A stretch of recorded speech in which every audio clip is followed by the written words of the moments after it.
Welcome back mga kalapatids. Meron na tayong bubuksan. Ito nasa loob ng box. Galing San Simon, Pampanga. Binigay sa anak ko. Galing kasi siya doon at yung girlfriend niya. Ito mga kalapatids, Batang Ibon. Woo! May i-viewing na naman tayo mga kalapatids. Marami lang yung pa kasi galing sa loob ng box mga kalapatids. Salamat sa nagbigay ng ibon. Taga San Simon, Pampanga. Ang ipapangalan ko sa kanya, San Simon mga kalapatids. Magandang ibon, no? Mapapaamo natin to dahil bata. Eto nga mga kalapatids, nalinisan ko na yung paa. Viewing natin agad para makatanaw-tanaw sa paligid ang Batang Ibon.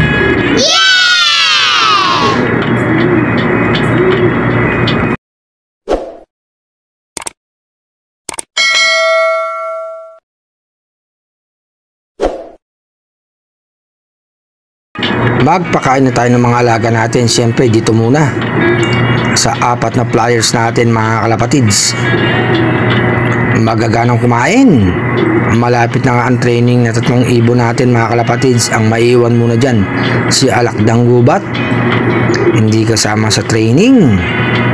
Magandang tignan sila pag nagkakasundo kumain, di nag-aaway. Buksan ko yung pinto, tignan natin kung lilipad si Padrino at saka si Batik mga kalapatids. Labas na.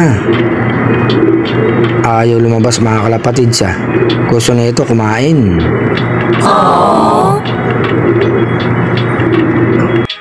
Bigyan na natin ng pagkain. Si Padrino nanuka ka pa ha. Si Batik lumabas. Papasok na yun mga kalapatids. May pagkain na sa loob. Ayun yung Batang Ibon naka-viewing. Kain ng kain.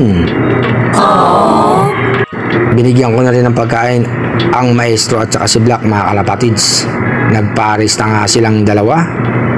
Eto sa taas binigyan ko R60 Silbot at saka yung paris niya. Woo! Tapos dito naman ang babaeng Bay Pigeon at saka yung paris niyang lalaki. Yung tatlo nagkakasundo kumain mga kalapatids. Paris ni Panda yung 2 babaeng ibon dyan. Si Alakdang Gubat nag-iisa mga kalapatids. Ang sweet naman ang 3. Magkakasabay pang kumakain mga kalapatids. Inggit si Alakdang Gubat. Eto nga mga kalapatids, pinakain ko na yung bagong Batang Ibon natin. Maganang kumain. Naglagay na rin ako ng tubig mga kalapatids, kumakain pa rin. Tanaw-tanaw ka lang dyan sa paligid.